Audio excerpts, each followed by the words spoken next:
Olá a todos, sejam bem-vindos. No final do vídeo anterior, nós falamos a respeito desse teorema, que dado uma base V1, V2, Vn de um espaço vetorial V e uma transformação linear T de V em W, está bastante sui generis a nossa gravação, com esses trovões ao fundo, né? E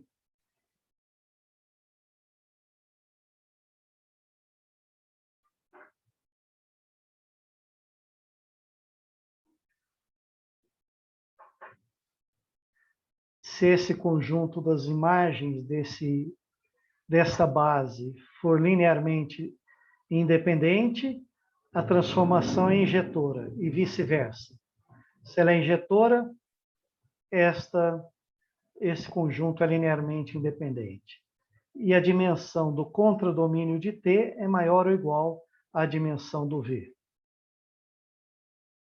A transformação linear T é sobrejetora, se e somente se esse conjunto gerar o contradomínio. Todo W no contradomínio for uma combinação linear de vetores desse tipo. Se esse conjunto gera o W, é porque o W tem dimensão menor ou igual a N.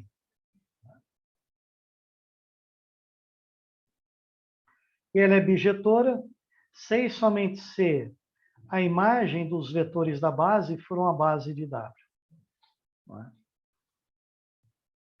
E a dimensão de V for igual à dimensão de W. Então, só há isomorfismos entre espaços de mesma dimensão, pessoal. Isso é interessante. Dois espaços isomorfos já têm uma coisa em comum, a dimensão. Não pode um ter dimensão maior que o outro.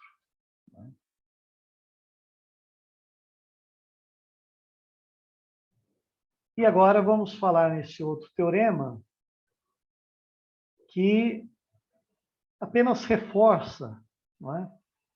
Dados dois espaços vetoriais sobre o mesmo corpo, ambos com dimensão finita, os espaços V e W são isomorfos, se e somente se a dimensão de V for igual à dimensão de W. Então, só existe espaços vetoriais isomorfos, se e somente se eles possuem a mesma dimensão. E qual é o isomorfismo que existe entre dois espaços de mesma dimensão? É aquele que leva uma base de V numa base de W, como a gente provou lá em cima, não é? Então, essa é uma consequência da última parte do teorema anterior. Se tem um isomorfismo, ele pega uma base de V e leva numa base de W.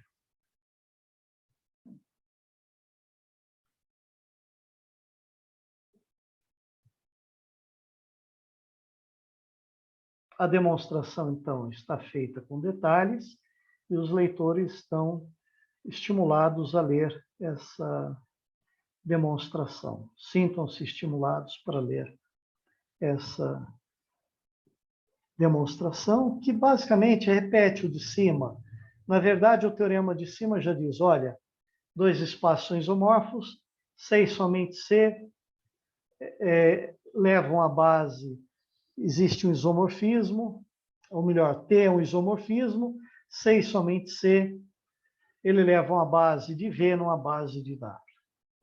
Foi aquele primeiro teorema. Vamos observar que existem alguns isomorfismos, ou melhor, qual é o isomorfismo, quais são, não é único, na verdade, os isomorfismos entre o Rn e um espaço vetorial qualquer de dimensão n. Então, dada uma base, de um espaço vetorial V de dimensão n, finita. Vamos definir a transformação linear T, que leva qualquer vetor de V no Rn dessa maneira. Ou seja, a gente, uma vez que B é uma base de V, todos os vetores de V podem ser escritos como uma combinação lineares dos vetores da base. Então, eu pego o vetor de V, decomponho na base B e aplico T. O T nesse vetor é simplesmente a ênupla x1, x2, xn, que é o vetor de coordenadas deste vetor aqui na base B. Então, esse isomorfismo aqui, ele leva, por exemplo, o vetor V1 em 1, 0, 0, 0. Porque o V1 é 1 vezes V1 mais 0 vezes V2 mais 0 vezes Vn. Então, a imagem é 1, 0, 0, 0. E o V2 vai ser levado em quem? Quando eu escrevo o V2 como uma combinação linear dos vetores de B, vai ser 0 aqui, 1 aqui e 0 nos demais coeficientes. Então, o T em V2 vai ser levado em 0, 1, 0, 0, 0, 0. E assim por diante. Ou seja, esse isomorfismo leva os vetores da base B de V na base canônica do Rn. Esse isomorfismo, então, ele permite identificar este vetor V, dado por essa decomposição, no seu vetor de coordenadas, que é o x1, x2, xn. Conhecida essa decomposição, eu construo essa ênupla ordenada. Conhecida a ênupla ordenada, eu reconstruo esta combinação linear e, consequentemente, o vetor V. E por isso, gente, este é um vetor do Rn. E esta é a razão pelo qual o Rn é um espaço vetorial tão importante.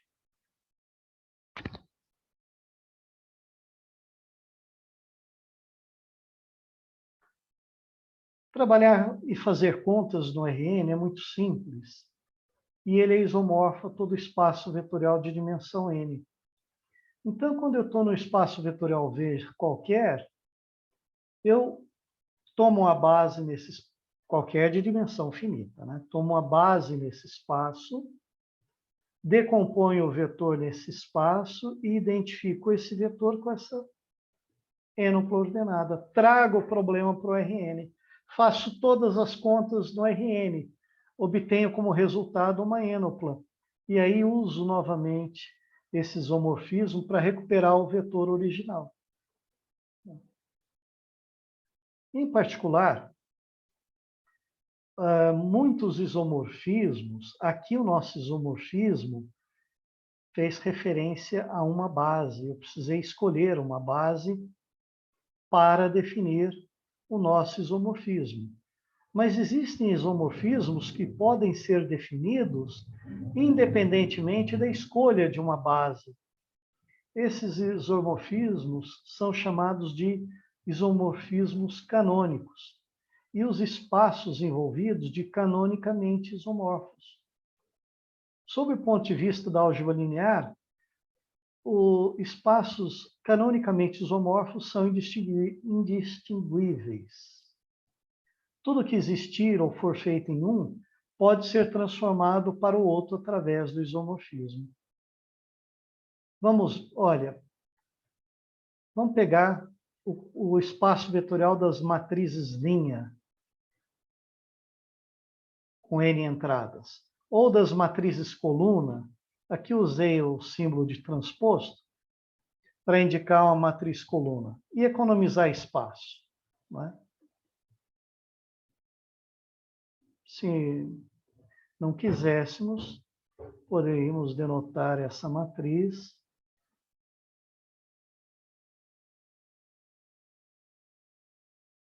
simplesmente por esse símbolo, né? Então, coloquei o símbolo de transposto para economizar espaço.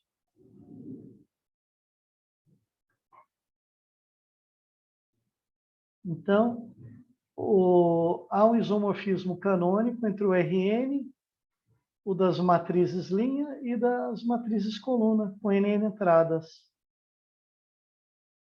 Vamos lembrar que a gente designou por P, índice n de R, o espaço vetorial das funções polinomiais reais de grau menor ou igual a n. Ele, qual é a dimensão desse espaço? Nós vimos que é n mais 1, não é? N mais 1. Então,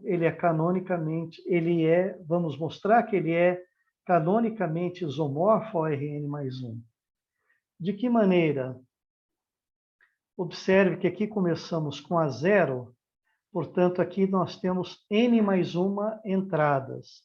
E o isomorfismo canônico entre esse espaço vetorial e esse é aquele que leva esse conjunto ordenado com n mais 1 entradas neste polinômio,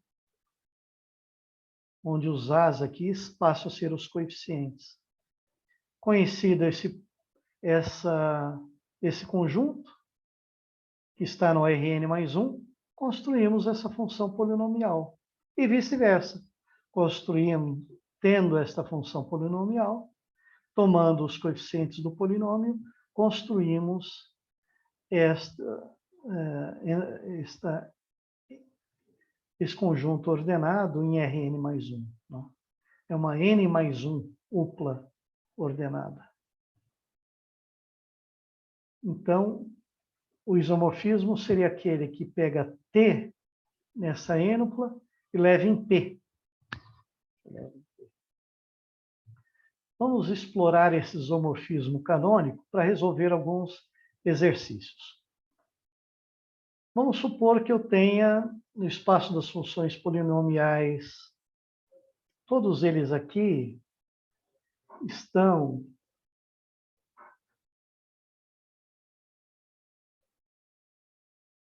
em P3 de R.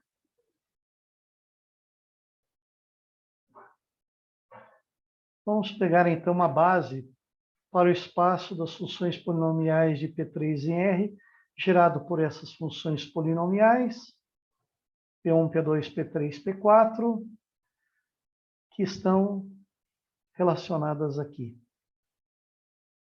Então, as funções polinomiais envolvidas pertencem a P3 de R, cuja dimensão é 4. É uma unidade superior ao grau dos polinômios, né? Aqui todos os polinômios são de grau 3, mas, eventualmente, polinômios de grau 2 estão aqui. São aqueles cujo coeficiente de x ao cubo é 0. Então, os coeficientes, não se proíbe que os coeficientes das funções polinomiais sejam iguais a 0. Nenhum ou todos sejam iguais a 0. Quando todos os coeficientes forem 0, nós temos a função polinomial identicamente nula. Então, a gente vai transferir desse espaço para esse, porque tem a mesma dimensão, e nessa transferência a gente associa a este polinômio esta quadra ordenada B, C e D formada pelos coeficientes. Associamos a esses polinômios, que são aqueles que já foram relacionados acima, e nós colocamos aqui apenas para facilidade de leitura. Então, esse primeiro polinômio nós associamos à quadra 1, 2, menos 3 e 1, que está aqui. Esse segundo polinômio associamos à quadra menos 1, 4 e menos 5, que está aqui. A esse polinômio, associamos a quadra 1, 3, menos 2 e menos 3, que está aqui. Observe que aqui não tem o termo em x. é como se eu tivesse mais 0x, né, que não escrevemos. Nem é preciso escrever. Do mesmo modo como escrevemos esse 1 aqui, não é preciso escrever menos 1 vezes x. Poderíamos ter escrito menos x, apenas para destacar que o coeficiente aqui é menos 1. E aqui também não havíamos escrito mais 0x. Não é necessário. Então, quando não há o termo em x, como estava, é porque o seu coeficiente, o coeficiente correspondente a x é 0. Se aqui não tivesse o termo em x ao cubo, é porque o seu coeficiente seria 0 e aqui viria um 0. Ok. Então, associamos a esses 4 vetores, funções polinomiais, esses 4 vetores do R4. Então, vamos considerar o subespaço do R4 gerado por esses 4 vetores que aqui estão. De que maneira? Colocamos esses vetores nas linhas de uma matriz, como o primeiro na primeira linha, vão acompanhando lá embaixo, V2 na segunda linha, V3 na terceira linha, V4 na última linha, e escalonamos essa matriz. A gente observa que as 3 primeiras linhas de R são aquelas que têm os pivôs. As 3 primeiras linhas formam a base do espaço-linha de R, que, como sabemos, é a base do espaço-linha de A. Não é? E as linhas de A vieram dos vetores V1, V2, V3, V4. Portanto, essas 3 linhas aqui formam a base para o espaço linha de R de A. E, portanto, quando retornamos para a linguagem de quadras ordenadas, essa primeira quadra ordenada, esta e esta, essas 3 quadras ordenadas, formam a base para o espaço gerado por G. Né? E essas 3 linhas aqui, a primeira é 1, 2, menos 3 e 1, que aqui está, 1, 2, menos 3 e 1. A outra, 0, 1, 1 e menos 4. 0, 1, 1 e menos 4. E a última, 0, 0, 1, 2, que é esta,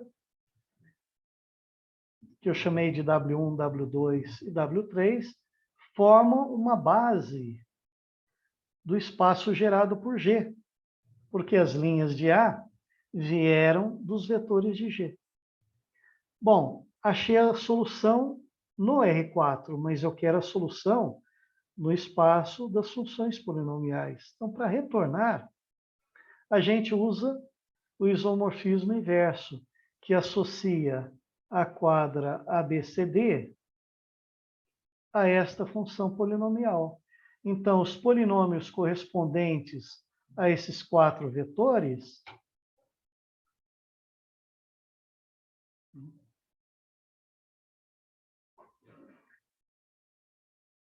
são as funções polinomiais que eu chamei de Q1, Q2 e Q3, onde os coeficientes são 1, 2, menos 3 e 1. 1, 2, menos 3 e 1.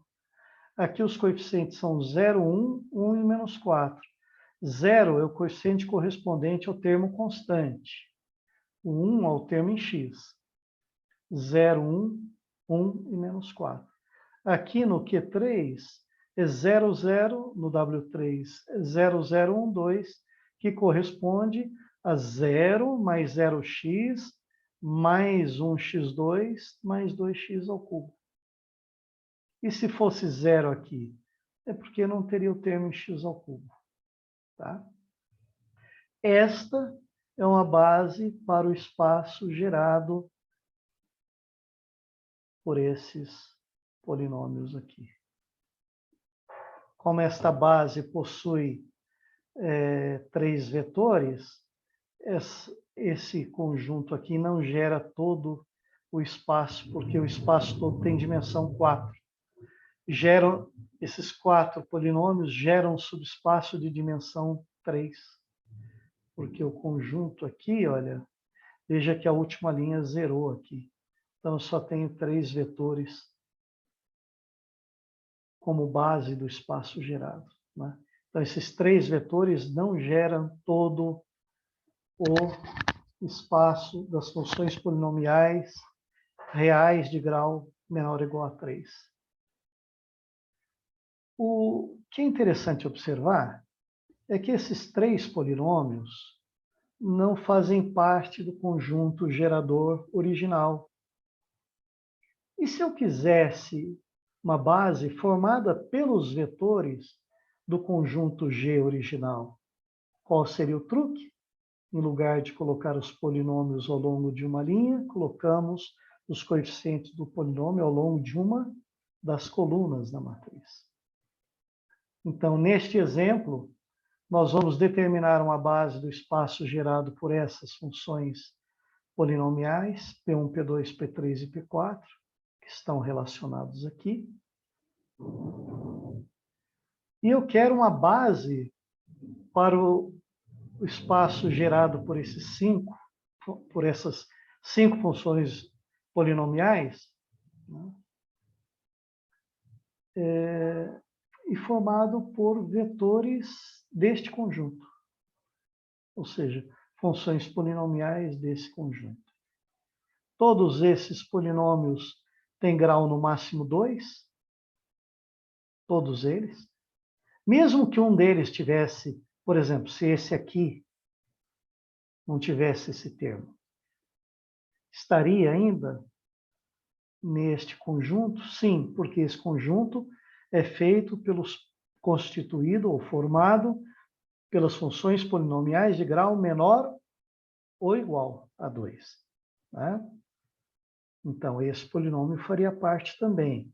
E o coeficiente de x² seria 0. Bom, mas nesse caso, vamos manter o exemplo, porque tem contas feitas, né? E o coeficiente x² é 4. Então, novamente, a gente vai associar a esses polinômios, já que nós estamos em P2, o grau máximo de todos eles é 2, vamos associá-lo ao R3, né? Associando essa função polinomial a esse terno. E isso é uma via de mão dupla, dado o terno, eu posso construir a função polinomial. Através desse isomorfismo, aquelas funções lá em cima são levadas nesses ternos ordenados aqui. Vamos ver só a primeira. Coeficientes 1, 2, 1 na primeira e 1, 1, 2 na segunda. 1, 2, 1, 1, 1, 2. Como eu quero uma base para o espaço gerado por esses vetores, a gente coloca esses vetores ao longo das colunas agora de uma matriz. 1, 2 e menos 1 é a primeira coluna, 1, 2 a segunda, e assim por diante. Menos 4, menos 5, menos 7, terceira, menos 1, 1, menos 4, a quarta, 2, 3 quartos, a quinta. Escalonamos. Vejam, agora o espaço coluna de A não é igual. Nesse caso é igual, mas nem sempre. Ao espaço coluna não é igual ao espaço coluna de R. Mas sabemos que a primeira, segunda, quinta, essa é a primeira, essa é a segunda e essa é a quinta coluna de R. Essas 3 colunas que têm os pivôs formam uma base do espaço coluna de R. Portanto, posso dizer que essas 3 colunas formam a base do espaço coluna de A? Em geral, não. Em geral, não. O que eu posso dizer é que a primeira, segunda e quinta linha de coluna de A formam a base para o espaço coluna de A. Portanto, uma base para o espaço gerado por G, formado por vetores de G, é dado pelo primeiro vetor, segundo vetor e quinto vetor, que está aqui. Então, é este vetor e esse 2, 3, 4, que foram os vetores que deram origem à primeira, segunda e quinta coluna de A, e que aqui estão. Então, esses vetores formam a base para o espaço gerado por G. E essa base é formada por vetores de G, a primeira, a segunda e a última. Só que a minha resposta tem que ser dada em termos de polinômios, funções polinomiais. Ora, esse veio do primeiro polinômio, esse do segundo e esse do quinto polinômio. Portanto, P1, P2 e P5 é uma base do espaço gerado por essas 5 funções polinomiais. P3 e P4 são combinações lineares de P1 e P2. Como a gente vê daqui, ó. Esta e esta são combinações lineares dessas duas. Essa é menos 3 vezes essa, menos essa. Quando eu multiplico essa por menos 3, multiplico essa por menos 1 e somo dá essa. Essa mesma relação vale aqui. Se eu multiplicar essa coluna por menos 1 e essa por menos 3 e adicionar nessa, e adicionar, dá essa. A mesma coisa. Esta coluna é uma combinação linear dessas duas. Se eu multiplicar essa por menos 3, aqui fica menos 3, e essa por 2, menos 3 vezes essa mais 2 vezes essa dá essa. Menos 3 vezes essa mais 2 vezes essa dá essa. Vocês podem verificar em casa. Parar o vídeo e verificar. Ok. Como eu tenho uma base com 3 vetores e o espaço gerado por G possui dimensão 3, ele é todo P2, né, de R, porque nós temos uma base com 3 vetores. É que eu chamei eu chamei G não dos vetores, mas dos ternos ordenados. Então vamos corrigir aqui. O espaço gerado por P1, P2, P5, esse que é o correto, porque agora eu tenho que voltar para o espaço dos polinômios. Você tem uma base com 3 vetores, o espaço gerado por uma base de 3 vetores tem dimensão 3. Ora, como o P2 também tem dimensão 3, esses 3 vetores geram todo o P2 de R.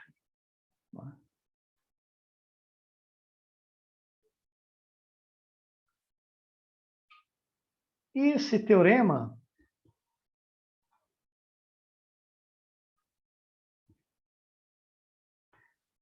ele diz o seguinte, aqui está um comentário sobre ele, mas o enunciado vai esclarecer, vai dizer exatamente o que está escrito aqui.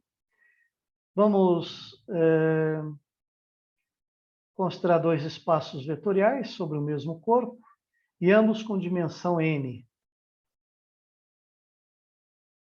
Então, a dimensão de V igual à dimensão de W. E seja T uma transformação linear. Aqui, olha, está dizendo o seguinte, se T for injetora, isso já é o suficiente para garantir que T é um isomorfismo.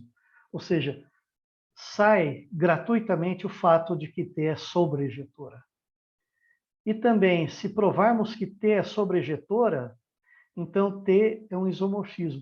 Basta provar que a função é sobrejetora para garantir que ela é um isomorfismo. Isso é bastante interessante. E isso, a prova, ela pode ser vista com detalhes nas notas e nós vamos deixar aí para o leitor curioso analisar a sua solução e tem tudo a ver com bases dos espaços vetoriais que agora tem dimensão n, né? E usar essa base para provar o teorema, né?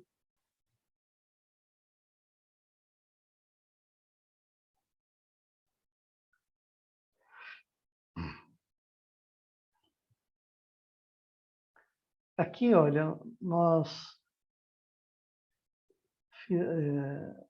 Estamos fazendo um exercício de uma função de R2 e R2, tem a mesma dimensão, né? Está perguntando qual é a sobrejetora, qual é a injetora e qual é a bi. No momento que como aqui a dimensão é a mesma, se eu provar isso, terei provado isto e isto por causa do teorema anterior. Aqui também as dimensões são iguais, né? Então,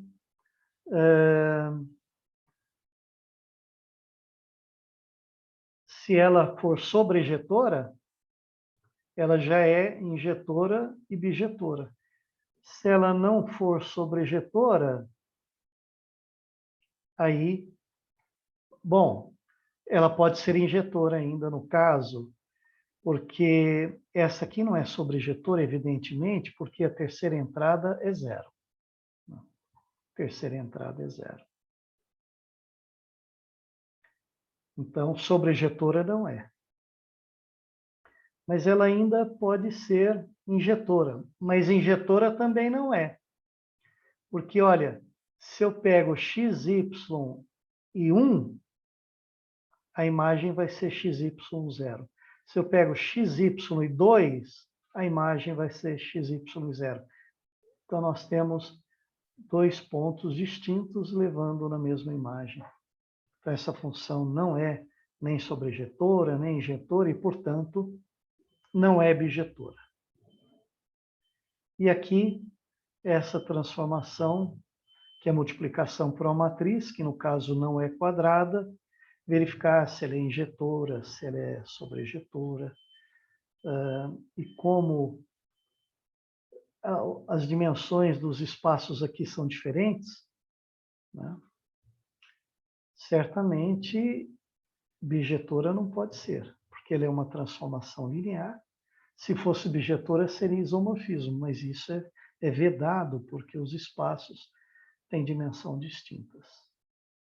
E vamos ficando por aqui. Na próxima aula, nós vamos falar sobre matriz de uma transformação linear.